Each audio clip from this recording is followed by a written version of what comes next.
One part of the inspiration for our project came from the classic carnival game Kentucky Derby, in which you shoot a water gun at a target to power your horse. The more accurate you are, the faster you go. The second part came from a YouTuber named Michael Reeves, who made a scream-powered microwave. Here's a clip. You need... Cook! Microwave! Cook it, please! I want my food! Cook it! Nice and warm? Yes, it is actually. Our original idea for the project came from like those carnival games where you spray the water and pop a balloon, but instead we were thinking of like two cars racing. And the idea we had was that if you screamed, or two contestants screamed into microphones, that we could take their voice and convert it into the speed of the car. Our main electric driver was our Arduino Uno. That was also connected to an Adafruit motor shield, which helped us power all the motors really easily using Arduino code. In addition, for electronics, we had two switches and two LEDs, which helped show when the race was starting and when it had stopped, and also control when different aspects of the race were going to start. We also used two Electret microphones as the main input for our system. One issue with these microphones is that they outputted their max voltage even at a very low volume input, so we had to solve that issue by doing some muffling and also turning down their built-in gain. We'll talk more about muffling later. As far as the design of the table frame was created out of 1/4-inch plywood that was laser cut in the SEC. The tabletop itself was 1 feet by 2 feet, and the legs were approximately 4 inches tall.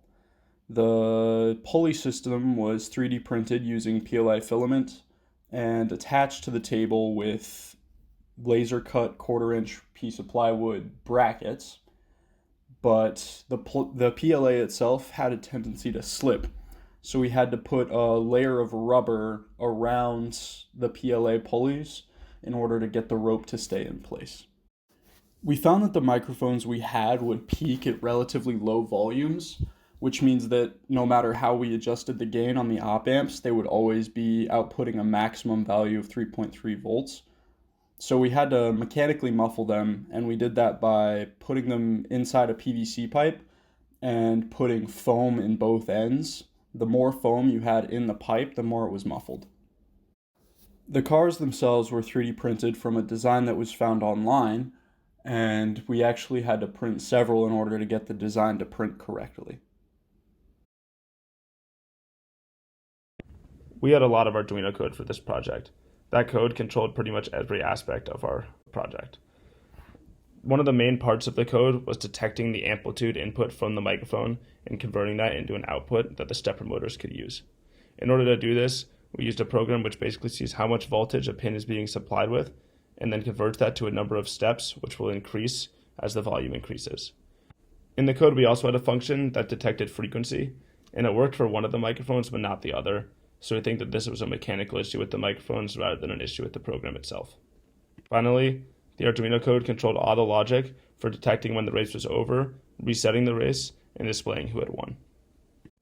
Now let's watch a few of our favorite races from the project fair. Enjoy.